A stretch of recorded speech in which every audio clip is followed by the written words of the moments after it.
Shazam! They're the same, right? What do you mean? What? Shazam and Black Adam, they're the same. Shazam. Kind of.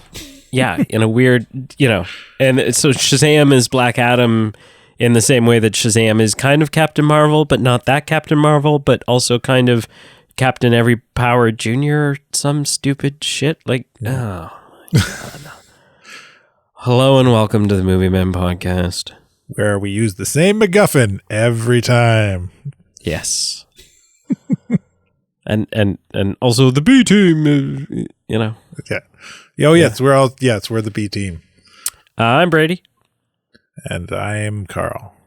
And I'm still sick. So if I sound super... Oh, that was really gross. I'm sorry. If I sound super nasally, that's why. So and apologies. I still don't have superpowers. No. Well, that's because they were taken from you and returned temporarily to a staff, but you'll get them back. Yeah. Don't worry. Hopefully. You just have to use your crutch to touch the staff and yell Shazam again. A staff that we thought we dealt with last time, but apparently we didn't. No. MacGuffin. It's a thing again. We're here to talk about Shazam! Fury of the Gods. And listen, it's been out for a little bit now, and so, chances are, if you're interested in seeing it, you've already seen it, but the warning remains the same. We're going to spoil the shit out of this. We're going to talk about it as if you were sitting there watching it along with us. And this is not spoiler free. Is not spoiler free. So if you have not seen Shazam! Fury of the Gods, and for some ignorant and naive reason you're looking forward to it, then tell us why. Justify yourself, and then maybe move on for now, and then come back. Let's start with initial impressions. I have several. I don't think this is as good as Shazam 1. Definitely not. Which I quite enjoyed Shazam 1. I don't think this is the worst DCU film. I'm not like, this is the bottom of the barrel. This is the biggest crap I've ever seen. I think I would agree with that. I didn't hate it, but I didn't love it. And in a lot of ways, for me, it was very similar to how I felt about Black Adam, which was that I came out of this going, I was entertained. There wasn't a moment where I was like wanting to shut it off, but it ended and I was like, but why? Like,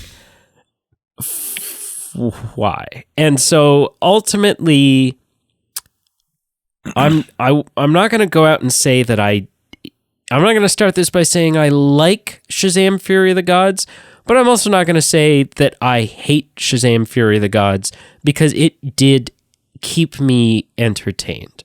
What are your initial impressions of this film? I went into this hopeful that it would be good, that it would be better than expected, than kind of the impressions of what everyone else was saying, I guess. And it was kind of a downer. Some of the premises of the film I thought were great. The kind of the premise of keeping the team together and trying to figure out how they work together as a team, even though they're kind of growing up and growing apart, and those kind of complications with the family. I thought that was really good stuff. But then the whole staff being the MacGuffin again, and like him breaking it somehow frees the new antagonist, and felt so forced. It didn't feel good. Like this brass tacks, straight like bottom dollar. This film would have been 10 times better if Black Adam was just the antagonist. Yeah. Oh yeah. Yeah. Right? Like this film would have been so good if Black Adam was the antagonist. Yeah. I thought that several times throughout. I'm like, this should be, because here's the thing. As your villains, you have, we already talked about on the news this week, you have Rachel Zegler as Anthea, who I thoroughly enjoyed. I thought I liked her sort of relationship or her interactions with Jack Dylan Grazer or Freddie. I enjoyed her. I liked that. I liked the humanizing element of her character. Yeah. But also, but in the grand scheme of things, she's a relatively unknown, because prior to this, all she's really been in a significant role is West Side Story. So she's not like big Hollywood name. No. But you also have Lucy Liu. Yeah. And Helen Mirren. Both iconic, like obviously Helen Mirren much more so than Lucy Liu, but Lucy Liu is still a big name. Oh yeah. She's been around a while.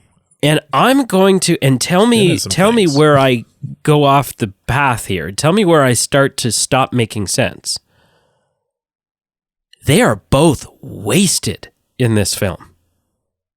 They are completely wasted. For someone with the acting chops of Helen Mirren. I think you're off right off the bat, because I don't think they were drunk when they were doing this. They were definitely not drunk. They may have been drunk when they signed the contracts, but they were not drunk while filming. Whoever wrote their dialogue might have been a little tipsy. Yeah. I like, for someone with the acting chops of Helen Mirren. What a wasted role. Like, yeah. No development, really no story arc, no emotional stakes, no, just like, There's nothing blank. for them to act on. Like, as good an actor as Helen Mirren is, like that whole scene where they're sitting down at the outdoor diner, and Shazam's like, "Wow, you are menacing," and I'm like, "No, she's not. No. She's not scary at all." It's two-dimensional generic villain dialogue. Yeah. This is what we want, and this is why, and blah, blah, blah, and blah, blah. Revenge. Like, it almost felt like, and this is something, like, I don't mean to strike a nerve here, so I'm sorry if I do. They were kind of, in a film, in a DC film, where it's a sequel, and you want stakes, and you want good villains, and good character arcs, and good, whatever. They both felt like, not even one of the main villains, they felt like a villain of the week from Power Rangers. Yeah. Yes. Right? Just like a funky costume and menacing whatever, and there's a MacGuffin, and they're after it, and then at the end, they grow really big, and yeah. a dragon. Yeah. Yeah, it felt like that's what it felt like to me. Grow. That's absolutely what it felt like to me. You're talking about wasted talent, and Lucy Liu.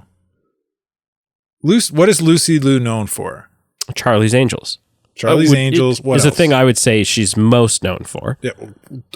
Anything else? Yeah. So that would be a really good lead in to what I'm kind of digging towards. Yeah. She's known for Kill Bill action roles. Yep.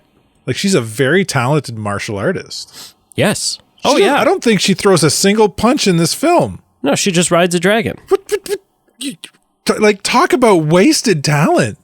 Yeah. You're in a comic book action film. You have Lucy Liu, and the power you give her is to whisper things, and people will do them.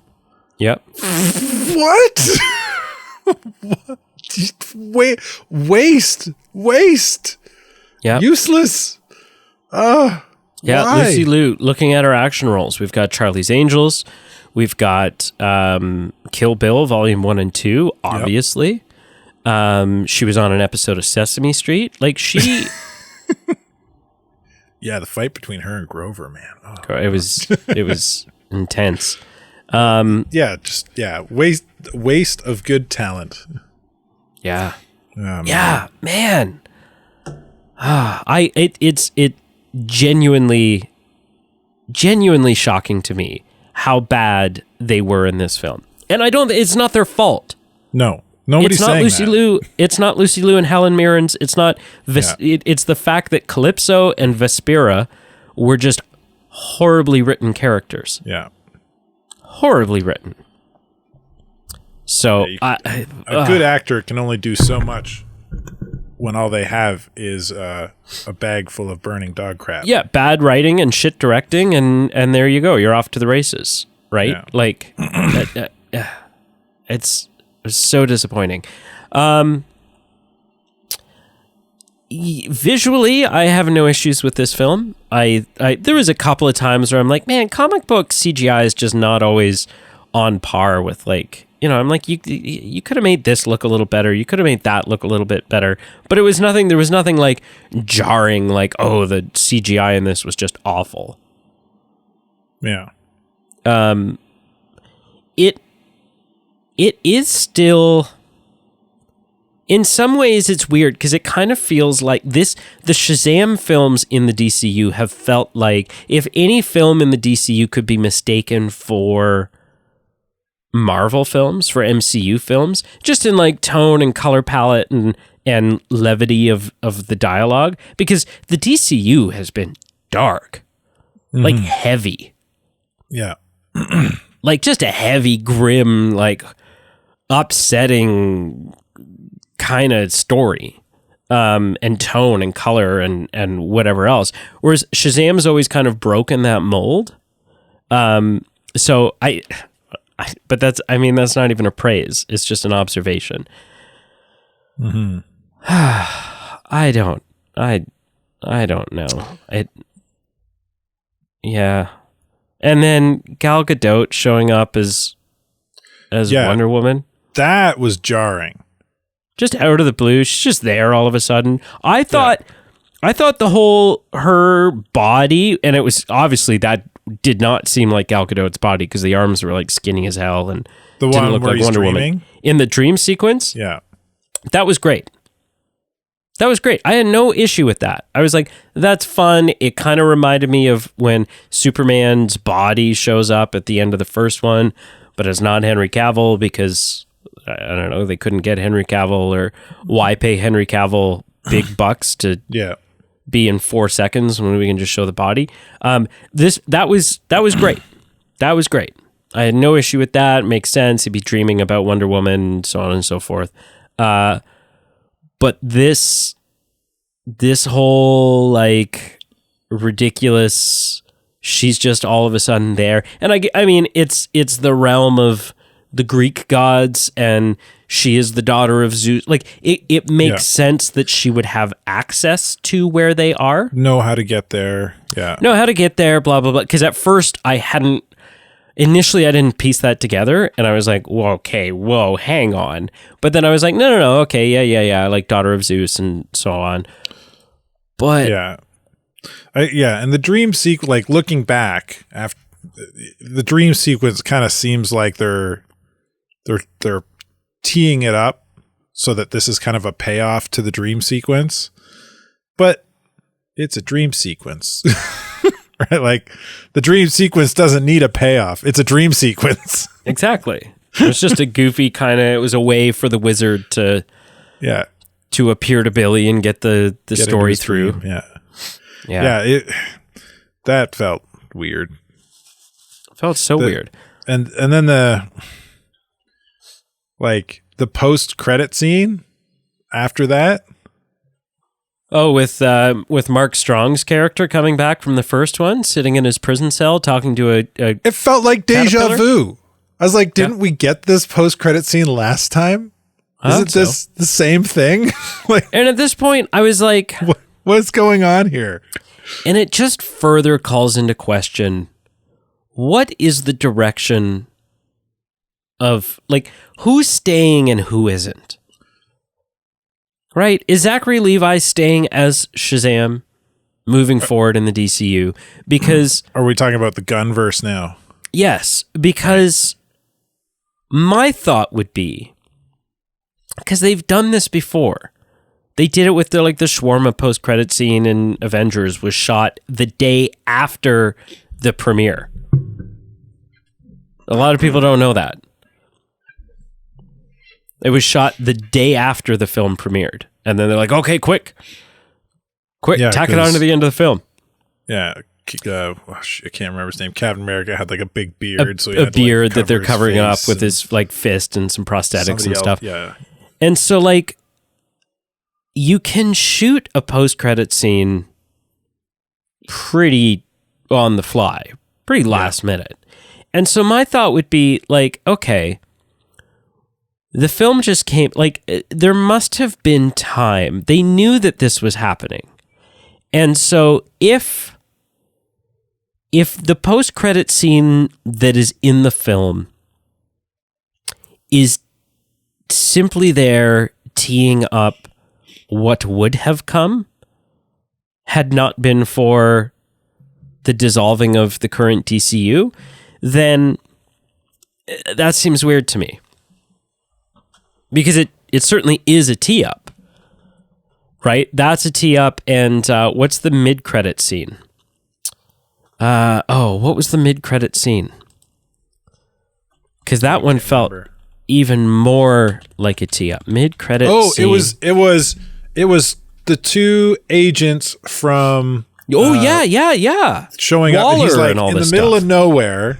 He's in the middle of nowhere shooting lightning at bottles like some Western guy, and they show up out of nowhere to try and recruit him to... they're two agents from the Suicide Squad film. Yeah, it's Amanda Waller's... What are they recruiting him to?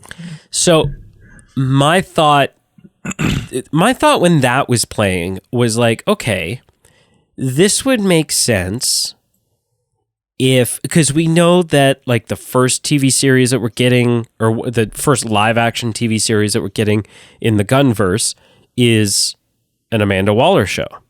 Right. So we know that Waller is a prominent part. Waller's been she's kind of been the Nick Fury. She's been the glue that's kind of held the DCU together. Yeah. And she's played by the same person that's Viola been Davis. Her. Yep.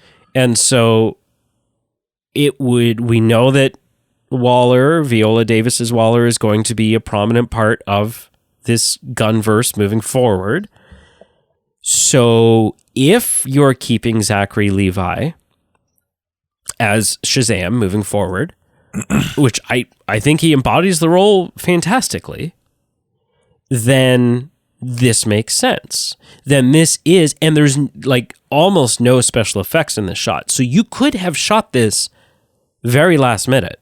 This could be teeing up, this could legitimately be teeing up Shazam's future moving forward. Yeah. He might show up in this Waller film, show, or what, or whatever. However, if this post-credit scene was always the plan and has no implication on what's going to happen moving forward, then it's just confusing and weird. And why? Yeah. Why not just pull it? Why not pull it? Because even the end, like the very end post-credit scene, okay, an argument could be made that that's not teeing anything up. That it's just a fun gag that calls back to the first one. Yeah, Mark Strong's character would be coming back and about to kick ass, except for the fact that he keeps getting the runaround from this caterpillar, and so he's just stuck where he is. Okay, great. That doesn't have to tee anything up. That can just be a funny gag. But this Waller thing was totally teeing something up. So my question is what it's teeing up something that's still actually coming, or was it the original plan and now, whatever? In which case, if you have plans to use Shazam moving forward, then you quickly shoot something that you can throw in there that does accurately tee it up. Or if Shazam's going to kind of get shelved for a while because you have no plans for Shazam and you're not bringing Zachary Levi back, then you just stick with your goofy gag cutscene, right? You're one that does not intentionally tee something up.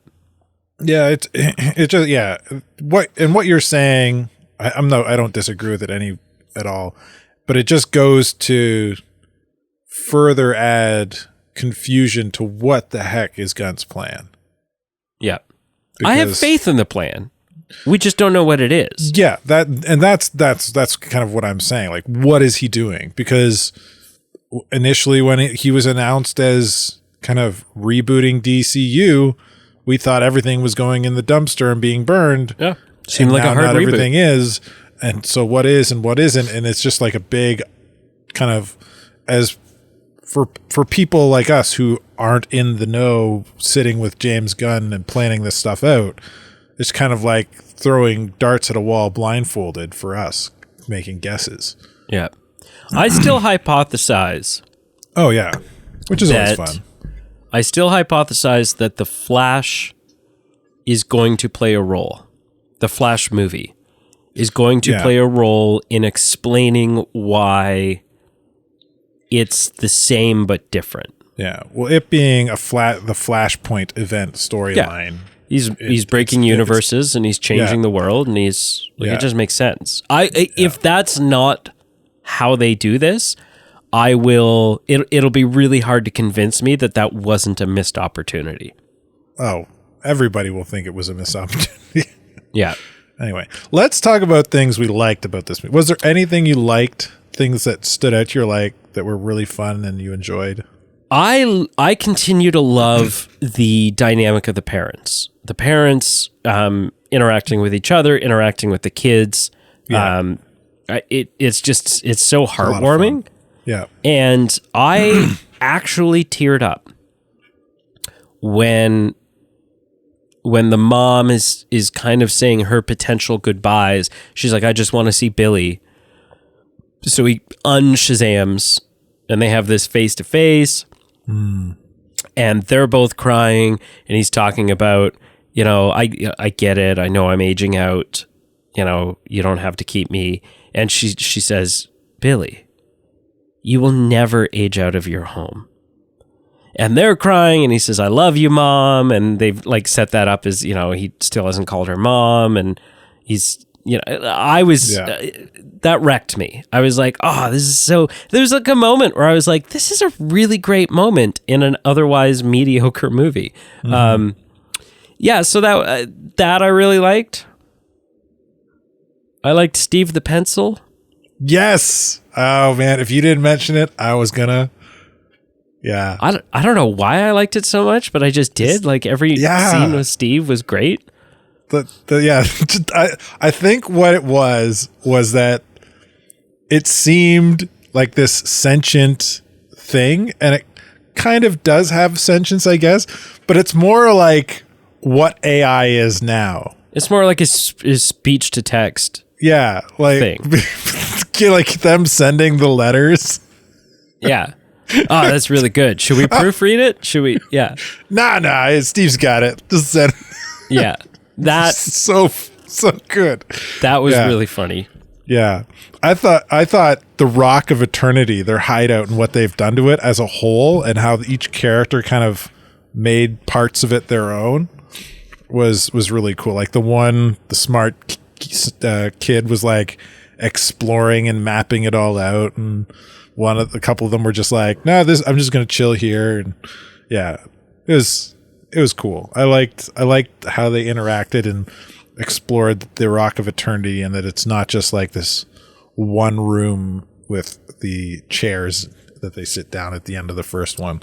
Yeah, it's kind of like Hogwarts. Like there's so many secrets to unpack, and it's so much bigger than you think it is. And I did get a kick out of, although it was just kind of like a stupid, like it was gimmicky, I really liked the burning violin. Oh, yeah. And they're just like, I don't know what that is. I got no idea what that is. And then how they use it later. Yeah. They're just like, what is that? I have no idea, but it made you look. Like, That was good. I mean, the humor in it is good. Yeah. Right? They're like the times that I felt like they were trying to make me laugh, more often than not, they were succeeding and I was laughing. Yeah. But it was so, I don't know. I don't know what it was. It was just like the lack of a compelling story, maybe. Yeah. I think the lack of a compelling antagonist is what killed it. Because like I said in my opening and initial impressions, one of the wins for me for this film, one of the things I liked was how the siblings were trying to figure out how to work for a team. And really it was just Billy trying to pull them together. And the rest of them were kind of doing their own thing. Especially the one, I can't remember his name, the one brother who falls in love with Anthena. Freddie. Yeah. Like he's really trying to just go out on his own and do his own thing. He doesn't want to get tied down by a Billy. Yeah. So yeah, like I thought that whole kind of dynamic of the family trying to figure out how to be heroes individually and together and under their parents' roof without them finding out. All of that was great. I thought it was great. There's storylines and great. And I think there was even further like untapped potential there for a storyline. Right. Even Mary being like, I kind of want to go to college. Like, I don't know if I want to do this. Like that was great. And the pressure and the layers of the fact that the trauma that was triggering in Billy. Yeah. This feeling of being abandonment. Yeah. Yeah. So, that was all fantastic. Yeah. The recaps he did after the bridge fiasco. Yeah. And how the city was naming them. What was it? What did the city dub them? Something destroyers or destruction. No, what city are they in? I need to know what city they're in because it's the something fiascos. What city is Shazam set in? It's set in Philadelphia. They're the Philadelphia fiascos. Yeah. Yes. And he's like, I'm not. They're like, you're the Philadelphia fiascos. And he's like, this is in no way an endorsement of that ridiculous nickname. But yes, we are. And I even really liked the Pedro's coming out moment where all the other superheroes are like, we're superheroes. And Pedro's like, I'm gay. and Billy just looks at him and he's like, yeah, we know. He's like, you do? Yeah, it's cool. Like it was a great moment. I really liked that. Yeah. So there was some fun stuff in here. Well, go ahead. No, you go. You. Well, something Brienne pointed out that it didn't dawn on me until she said it, and then I couldn't get past it. So damn her because she wrecked it for me. Darla's character, the youngest. In the first one, like her gripe with this, and I think I can kind of see it, is that it didn't always feel like the actors who were playing the superhero versions of the kids were nailing the personalities of the kids. And one of the examples that she gave was that Darla, since the first one, the kid version of Darla has aged and has matured a bit. And it almost seemed to her like superhero Darla was twice as immature and childish as actual child Darla was. That something about the Shazamming process made her dumbed down all of a sudden. Right. All that being said, I really liked her stealing a kitten, her taking one of the kittens and then like coming into the house and holding the kitten in her jacket. And the dad's like, is that a kitten? And she's just like, no. keeps walking with the kitten. It was so good. But yeah, I can kind of see that though. I can kind of see that it wasn't, it didn't feel, and we didn't get to see enough of the kids. Like, it took me a good chunk of the film, because it had been a while since I'd seen the first one. So it took me a good chunk of the film to have seen enough of the kids in kid form and have seen enough of the superheroes in superhero form to be able to make all the connections and go, okay, that's that person, and that's that person, and that's that person. Yeah. Yeah. Aside from like Billy and Freddy, yeah, we don't see the other kids in kid form. They're in their superhero form more than they are in the kid form. Yeah, like obviously the Darla's pretty, she's the young one, and so that's pretty easy to figure out. And then Mary's not that hard because she's the only other female. She's obviously the oldest one. She's the one talking about college. But I think I was struggling with like Eugene and Pedro through parts of it. I was like, obviously one of these is the Asian character and the other's like the Mexican character, but which, like, I just hadn't seen enough of them in kid form in this to kind of get a sense of who they are as kids versus who they are when they become the superheroes. Right. But yeah, I think that's fair given the amount of screen time the kid version's got. Yeah. Yeah. The last thing I have to say about this is kind of beating on the drum that I already beat on this episode is Black Adam would have been so much better. Like, so much. You could have had that same family story conflict that they were driving in this one, and still had Black Adam in there.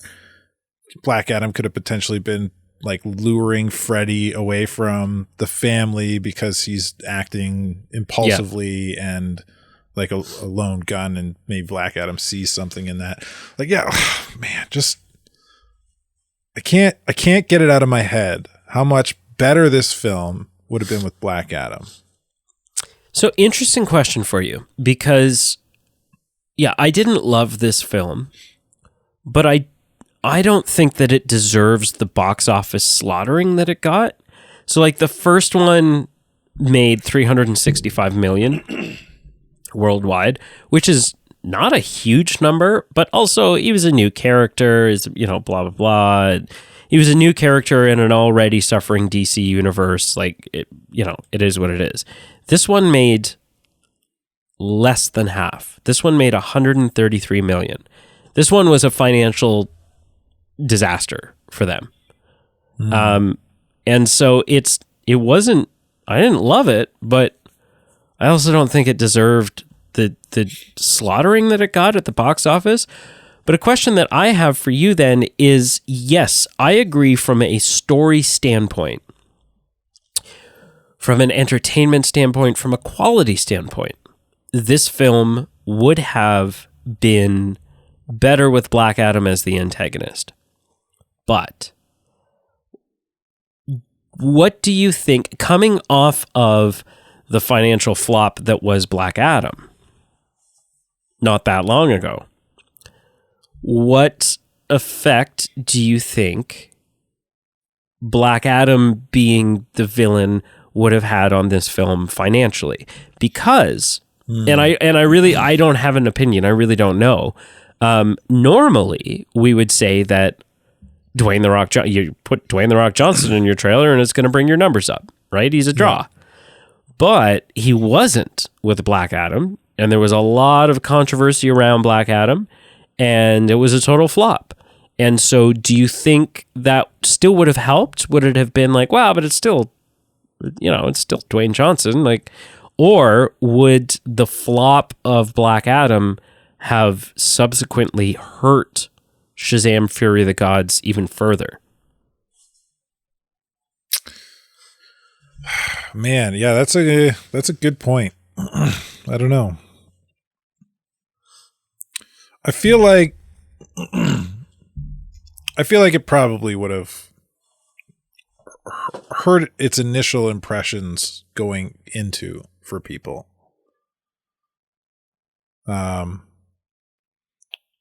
I feel if this, I mean, man, yeah, the way you lay that out makes this difficult because there's in my mind, there's two layers to this. One is the one I just stated. Like, okay, the initial, because Black Adam didn't do well, people are going to be hesitant going into this with kind of, they're not going to give it the benefit of the doubt because Black Adam, Dwayne "The Rock" Johnson is in this. So it's probably going to be kind of par for the course for what we got from Black Adam.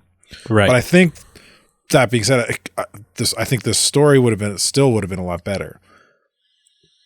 The second layer to that you bring up, oh man, and it makes me think it wouldn't have helped. It would have had the exact opposite effect than what I'm hoping it would have been. Is kind of the kind of what we know of The Rock when it comes to his contracts. Right. And he would have taken control. Wanting control, not wanting his character to take a beating and lose, and that would absolutely have to happen in this film. So, yeah, man. Yeah. I guess if The Rock wasn't Black Adam and we got a Black Adam film that didn't do well, and then Black Adam was going to be in this film would have been better. Because the other thing The Rock is such a... yeah. You know, right now, just think, it kind of hit me. It's weird that The Rock doesn't serve his characters better in the capacity of being willing to lose or take a hit. Because he comes from the squared circle. He comes from wrestling, and he's played a heel. He's used to getting his butt kicked and taking the loss and letting somebody else win up over him and look good. So yeah. It's kind of weird that he doesn't appreciate that aspect when it comes to film. Because the other thing I wonder is, man, you know, to the average movie-going audience, there's a lot, like, it's possible that even without Black Adam being in Shazam, that the flop of, like, you know, they wear the same damn costume.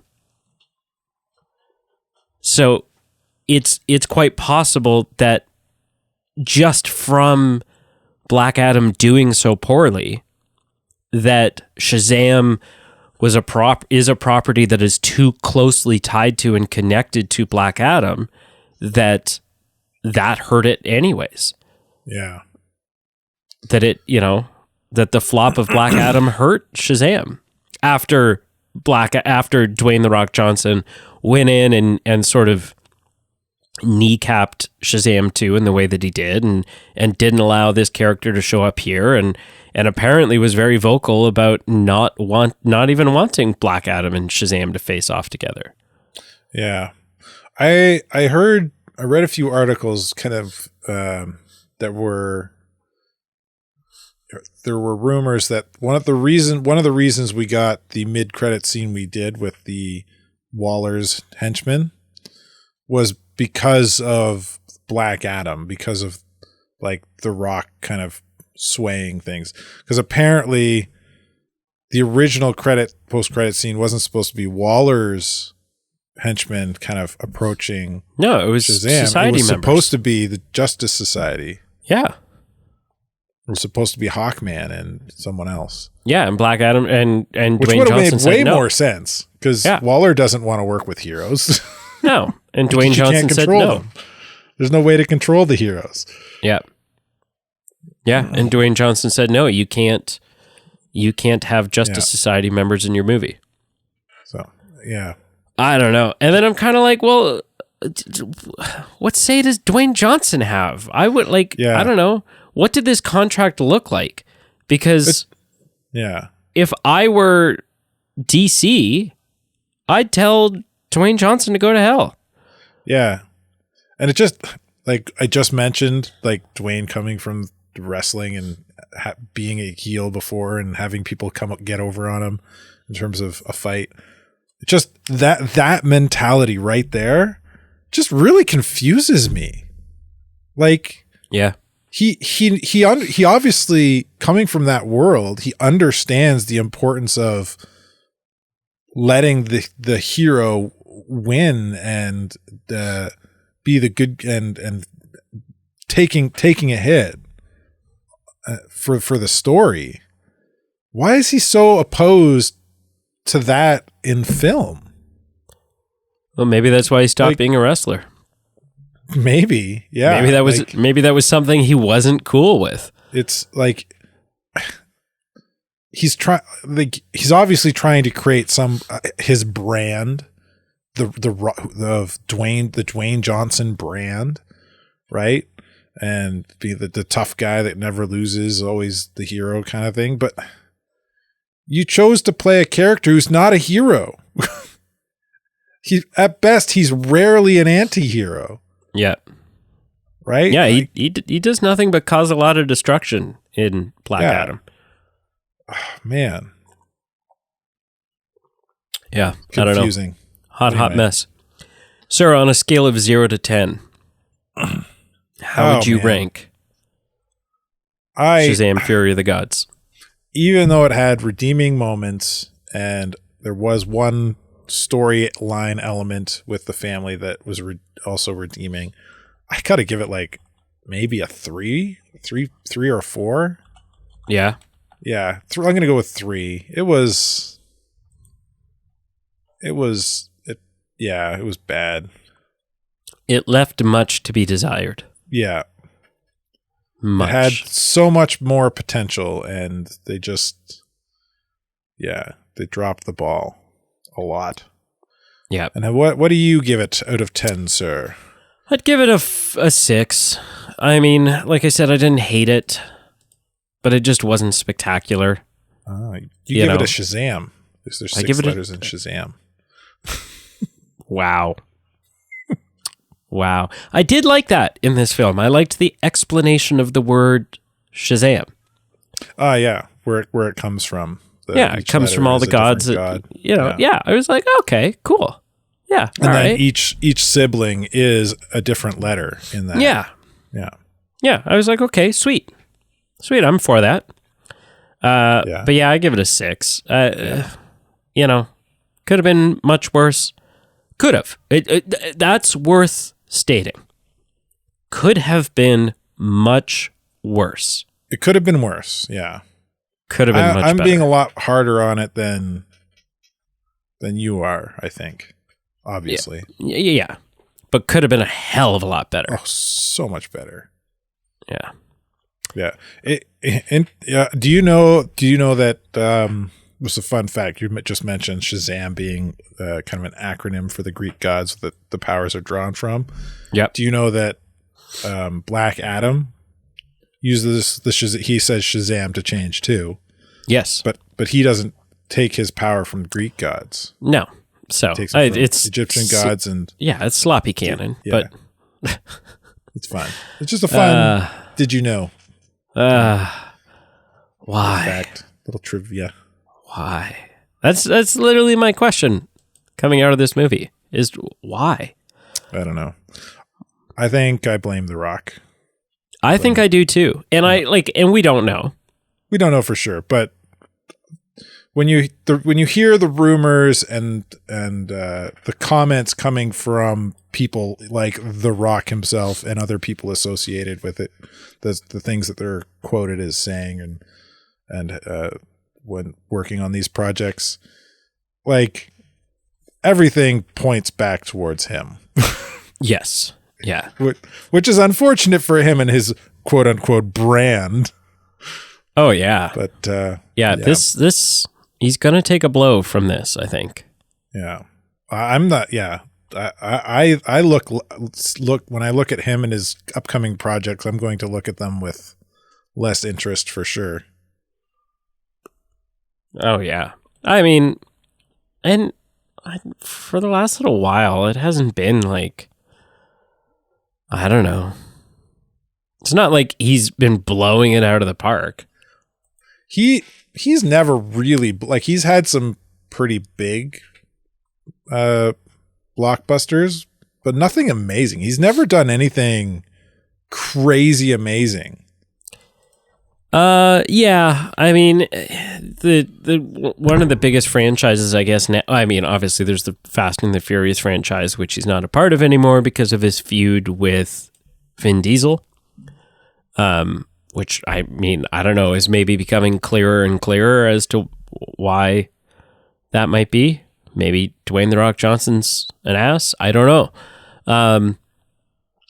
But yeah, he's really big in the Jumanji movies, which I have not enjoyed. I don't like those movies, but I can recognize that, it's a massive franchise.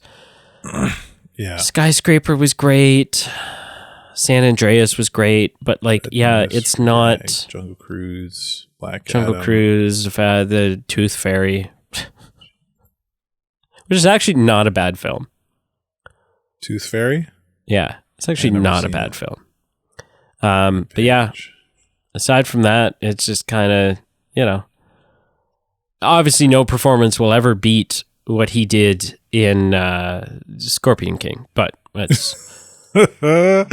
Oh, dragging up that bad boy, eh? That's CGI at its finest. Yes. CGI at its finest. All right, well, thank you for listening. Make sure you check out our Facebook, Instagram, and Twitter all below. Our Patreon. It's a great way to support the show for as little as $1 a month. Get some fun perks in return. And merch. We got merch.